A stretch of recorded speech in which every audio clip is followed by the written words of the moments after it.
भाजपा की जन आशीर्वाद यात्रा का मनासा विधानसभा क्षेत्र में जमकर विरोध हुआ है। हालात ये रहे कि ग्रामीणों ने यात्रा को घेर लिया और उस पर पथराव भी किया। इस पत्थरबाजी में मनासा विधायक के वाहन के कांच सहित रथ के कांच भी फूट गए हैं और कुछ लोग चोटिल भी हुए हैं। वही उक्त मामले को भाजपा कांग्रेस की साजिश बता रही है। बता दें कि 4 सितंबर को नीमच के दशहरा मैदान में भाजपा की जन आशीर्वाद यात्रा का शुभारंभ हुआ था। इसी दिन यात्रा जावद में विश्राम के बाद मंगलवार को मनासा में प्रारंभ की गई, जब मनासा से रामपुर होते हुए जन आशीर्वाद यात्रा का काफिला मंदसौर जिले में प्रवेश करने वाला था। उसी समय गांधी सागर वन क्षेत्र के पास बसे नीमच जिले के गांव रावली कुंडी के यहाँ ग्रामीणों ने जन आशीर्वाद यात्रा को रोक लिया और जमकर हंगामा किया। आशीर्वाद यात्रा में चल रहे पुलिस बल ने ग्रामीणों को हटाने का प्रयास किया, लेकिन ग्रामीण हटाने को तैयार नहीं थे। इसके बाद रामपुरा कुकड़ेश्वर मनासा थाने की पुलिस भी मौके पर पहुंची थी। हालात ये रहे कि ग्रामीणों ने हंगामा तेज कर विधायक माधव मारू के खिलाफ जमकर नारेबाजी शुरू कर दी। हंगामा बढ़ते देख पुलिस ने ग्रामीणों को सड़क से हटाने का प्रयास किया। इससे ग्रामीण आक्रोशित हो उठे और पथराव शुरू कर दिया। इस पत्थरबाजी में जन आशीर्वाद यात्रा के रथ, विधायक मारू के वाहन सहित कई भाजपा नेता के वाहनों के कांच फूट गए। घटना के बाद मौके पर भारी पुलिस बल पहुंचा और जन आशीर्वाद यात्रा के काफिले को नीमच जिले की सीमा पार कराकर मंदसौर जिले में प्रवेश कराया गया और यात्रा रात्रि 8 बजे गांधी सागर पार कर भानपुर की ओर कूच कर गई। तो फॉरेस्ट का एरिया था, तो फिर थोड़ी सी आगे बढ़ती है और फिर वापस से कुछ लोग सामने आते हैं और जय कमलनाथ, जय कांग्रेस के नारे लगाने लगते हैं।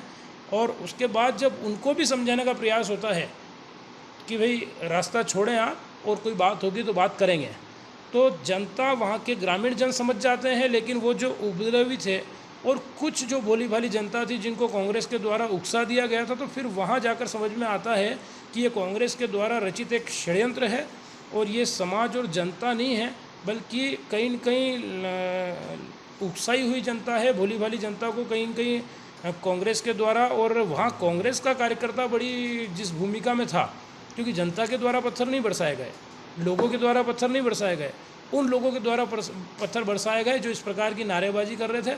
और एकदम से पत्थर चलने लगते हैं और कहीं न कहीं सम्मानीय मंत्रीगण, वरिष्ठ नेतृत्व और सभी हम सब जितने कार्यकर्ता थे, उनके जान जाने की जोखिम भी थी। तो मैं तो आज इस बात के लिए आप सबके माध्यम से कहना चाहता हूँ कि कहीं न कहीं राजनीति भी शर्मसार हुई है।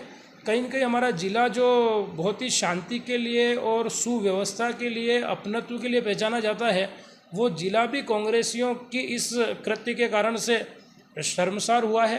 तो ऐसी जो घटना है उसने कहीं न कहीं हमारे जो भाव हैं, सर्वे भवन्तु सुखिनः वसुधैव कुटुम्बकम, इस प्रकार की जो हमारी संस्कृति है, उस संस्कृति को भी नुकसान पहुंचाने का काम इस पूरे घटनाक्रम के कारण से हुआ है।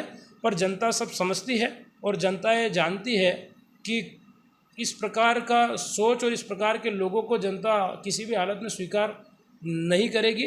तो प्रशासन अपना काम करेगा और सब चीज़ें होगी, जांच भी होगी। जांच में जो लोग पाए जाएंगे उनको जिस प्रकार का कानून के अंतर्गत जो व्यवस्था है उस अनुसार दंड भी दिया जाएगा। पर फिर भी जनता हमारे क्षेत्र की बड़ी जागरूक है और इस प्रकार का जो कृत्य कांग्रेस के द्वारा किया गया है उसके लिए कांग्रेस को किसी भी स्थिति में जनता सबक सिखा के रहेगी। कमलनाथ जी ये कहेंगी, क्योंकि कमलनाथ जी जय कमलनाथ के नारे लगे थे, जय कांग्रेस के नारे लगे थे, तो ये तो कमलनाथ जी कहेंगे कि भाटे बरसेंगे। बरसाने वालों को तो मालूम है कि भाटे बरसाने, इसलिए वो तो यही बात कहेंगे। पर भारतीय जनता पार्टी फिर भी फूल बरसाती रहेगी, भारतीय जनता पार्टी फिर भी स्नेह बरसाती रहेगी, क्योंकि ये भाजपा का स्वभाव है।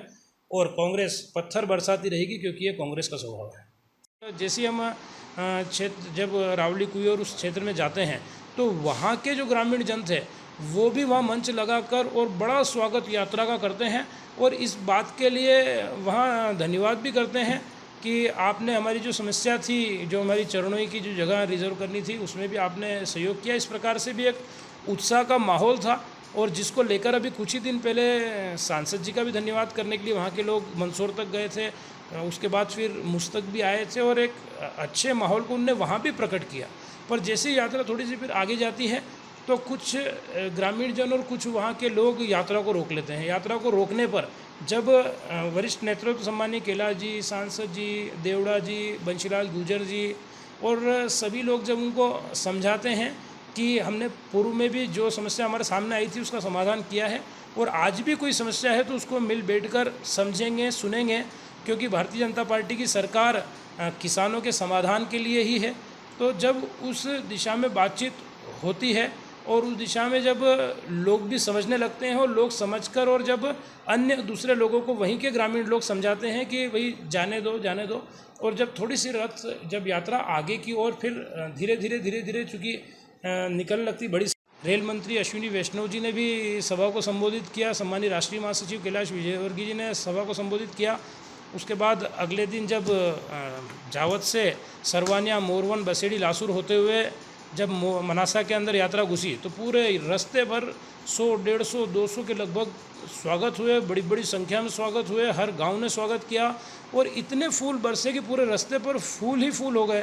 तो एक ऐसा माहौल, एक ऐसे मनों में उत्साह देखने को मिला कि लोग भाजपा और भाजपा लोग दोनों एक दूसरे से अलग नहीं है। जनता भाजपा, भाजपा जनता एक है। फिर जब मनासा से कुकड़ेश्वर, कुकड़ेश्वर से रामपुरा, और पूरे भव्य स्वागत के साथ में एक ऐसा समागम दिलों का, मनों का हुआ कि जैसे यात्रा नहीं, कोई पहले से ही जनता चाह रही हो कि भाजपा की सरकार तो पुनः बनी गई है, तो उस वातावरण में पूरा। और उसके बाद में जब रामपुरा से आगे निकलते हैं, आपका क्या कहना है इसमें? मैं बहुत संक्षिप्त में आपको ये बताना चाहता हूँ कि बड़ी भव्यता के साथ में जन आशीर्वाद यात्रा का शुभारंभ नीमच ज़िले से हुआ, जिसका सौभाग्य हम सबको मिला। और वो यात्रा भारतीय जनता पार्टी की यात्रा मात्र बनकर नहीं रही, वो समाज और जनता की यात्रा बन गई। भारतीय जनता पार्टी के कार्यकर्ता, भारतीय जनता पार्टी के नेता जनता से आशीर्वाद लेने के लिए जन आशीर्वाद यात्रा लेकर निकले, पर ऐसा लगा कि जैसे जनता ही जनता से भाजपा के लिए आशीर्वाद मांग रही हो। ऐसे उत्साहपूर्वक माहौल में शुरुआत हुई। बड़ी संख्या में 2 पहिया वाहन आए, हज़ारों की संख्या में, और बड़ा भव्य जलसा निकला। सभी समाजजनों ने स्वागत किया। वहाँ न कोई होड़ थी, न रोड थी कि कोई नेता वो कर रहे हो। समाजों ने स्वागत किया। और उसके बाद में एक भव्य सभा को संबोधित सम्मानित रक्षा मंत्री राजनाथ सिंह जी ने, प्रदेश अध्यक्ष विष्णुदत्त शर्मा जी ने, मुख्यमंत्री शिवराज जी ने, रेल मंत्री अश्विनी वैष्णव जी और हमारे राष्ट्रीय महासचिव कैलाश विजयवर्गीय जी ने किया। दीप प्रज्वलन हुआ, और एक बड़े आनंद के साथ, उत्साह के साथ में लाडली बहनें भी उसमें शामिल हुई, युवा भी शामिल हुए, किसान भी शामिल हुए। और किसानों के हित में भी माननीय शिवराज सिंह जी, मुख्यमंत्री जी ने कहा कि अगर सूखा पड़ा है तो घबराने की ज़रूरत नहीं है। मामा मुख्यमंत्री शिवराज सिंह चौहान हैं, प्रदेश में भाजपा की सरकार है। जैसे पहले कभी किसान को परेशान नहीं होने दिया, अब भी किसान परेशान नहीं होगा। और इस प्रकार से जनता से जुड़ते हुए और जनता के साथ में, और जनता का आशीर्वाद जैसे कोई स्वतः मन से मिल रहा हो, ऐसे माहौल में जन आशीर्वाद यात्रा का शुभारंभ हुआ। राजनाथ जी ने उसको रथ को झंडी दिखाई, और रथ जब जावत की ओर निकला, पूरे रास्ते भर स्वागत हुए। जावत में इतनी रात को सभा हुई।